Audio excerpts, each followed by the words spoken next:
Hey everybody, Jamie here coming to you with another upload, and in this one the topic will be cooking with electricity.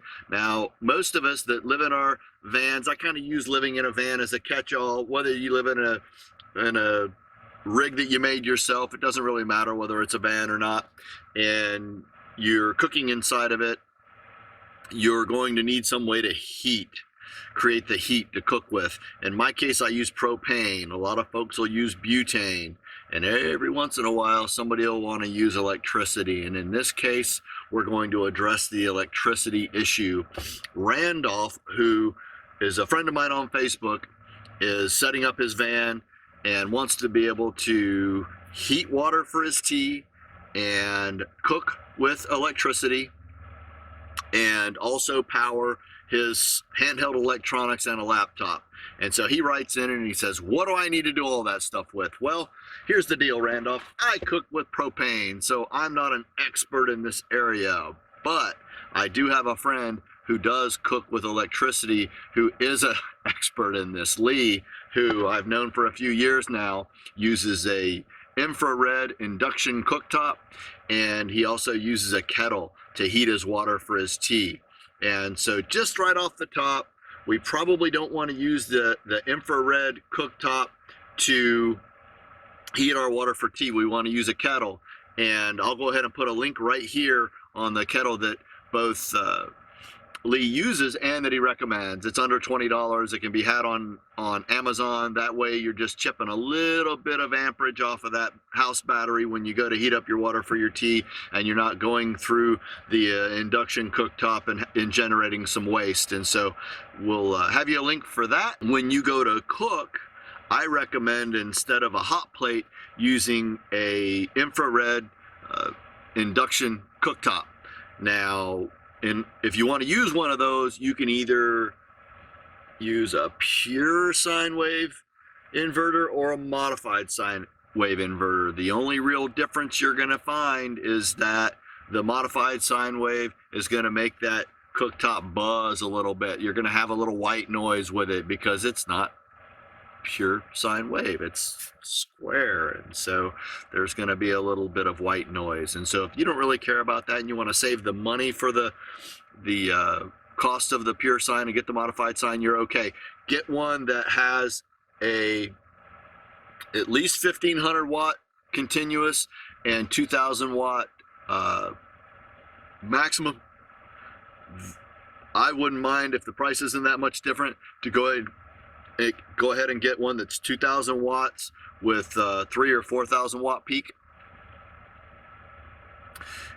And so that's what you're going to want to do on the inverter. Now let's talk about how you're going to power that inverter. You asked about batteries. You asked about AGM batteries. And for those watching that don't know what AGM or anything about batteries, let's just give a quick rundown. This is quick rundown information here. This isn't deep, detailed information, okay?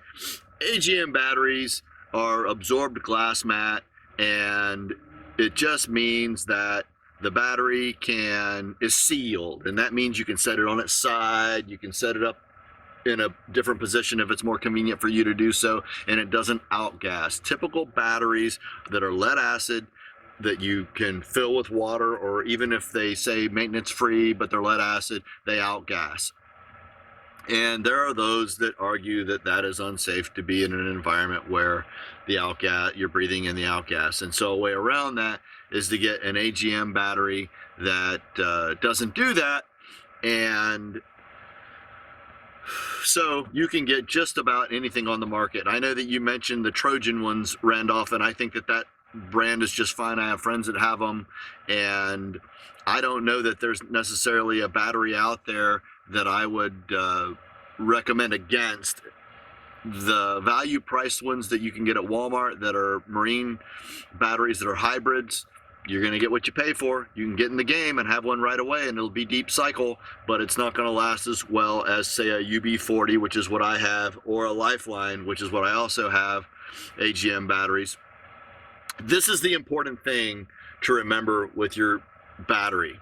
You want to make sure that you set your controller for your solar panels to be properly calibrated to that battery's high-end specifications on voltage. And so if that battery, the website or the information on the side of the specifications on the battery say to absorb at 15.2, then calibrate your MPPT solar controller to absorb at 15.2.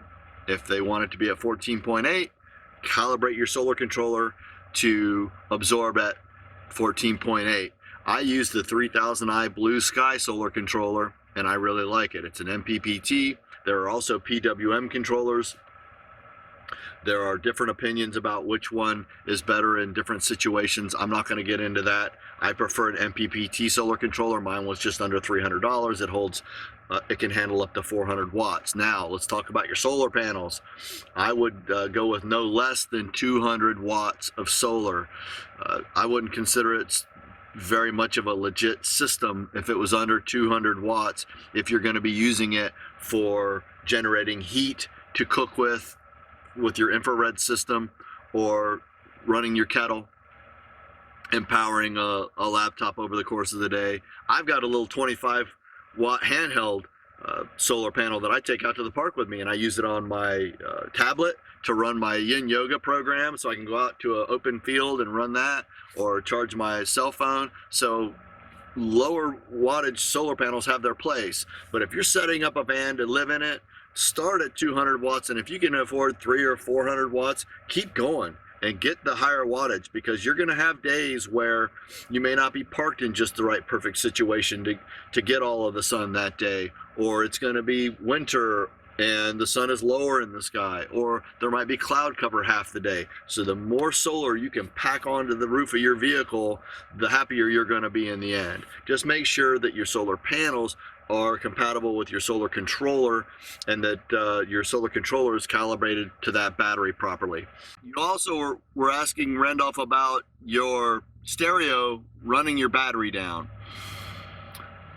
The reason that your car stereo ran your battery down is because you have it hooked up to the starter battery right now, which is based on cold cranking amps, and it's not getting recharged while the vehicle is just sitting. And what we want to do is, once you decide on your house batteries, we can call them house batteries, we can call them coach batteries. Once you've decided on what you're going to go with for those, and you get your solar panels up on the roof, your solar controller in, all your wires going together to charge that battery during the day when the sun's out, you want to go ahead and reroute the power cable to your car stereo to that house battery. Now, how the heck do you do that? Do you have to pull the stereo out and run the power wire to your house battery? Well, heck, you could. If it's easy to get to, you certainly could. Another route you could go with is just take your fuse panel off, the car fuse panel, and it'll have a little diagram on the back telling you which fuses to what. Pull that the stereo fuse and run your positive on the car stereo to the positive on the house battery. I'd put a 7.5 amp fuse in it, or look on the specification for the stereo and see what kind of an inline fuse it wants. You can get inline fuses at the hardware store. You can get them, at Walmart. So that's not a big deal. So if it doesn't say which one's the car stereo fuse, another way you can do it is turn the stereo on and grab yourself a fuse puller or some needle nose and just start pulling fuses out until that stereo goes off. Now, when the stereo goes off, or when you know which slot is the one for the radio, grab yourself a multimeter. And if you don't have a multimeter yet, go ahead and get yourself a multimeter, because you're going to need it in the van life. I use mine all the time. Grab your multimeter. It's going to have two cables on it. Set it to 20 volts. And you're going to have two little output wires coming from it. One of them's black and one of them's red. When it's a car, the black is negative and the red is positive. So take that black negative and touch it to the frame somewhere where there's no paint, where you're getting a ground from the frame of the vehicle, and then touch with the key on, touch your red wire coming off of your multimeter to each blade or each of the inputs, it's not a blade, it's kind of a socket, on each input of the fuse. And whenever you get a reading, then that tells you that that's the positive side. Now, once you find out which side's positive, you can crimp a blade terminal on the end of the positive wire that's going to run from the positive side of your new house battery into that side of the fuse. And that way you've now taken the starter battery out of the equation and you're just running your car stereo off of the coach battery from there on in. Also, I don't know if you've got an amp. If you've got an amplifier in your system, it's really power hungry, so think about that.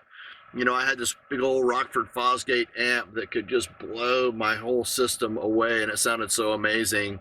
But unless my car was running, this is back in the day when I had a Wrangler, it would run my battery down real quick. So that's something to also consider.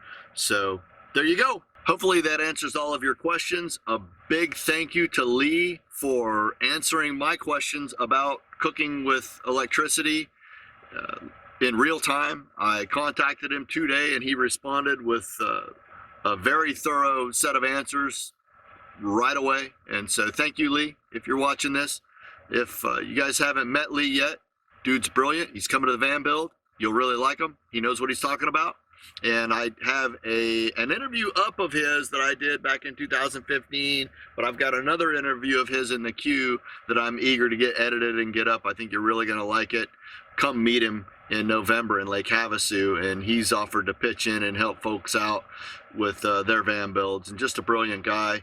And so, Randolph, I hope that answers your questions, and if not, please see me in the notes. Anybody else has any questions, see me in the notes, and we'll address this further. And happy setting up your build, everybody. See you later.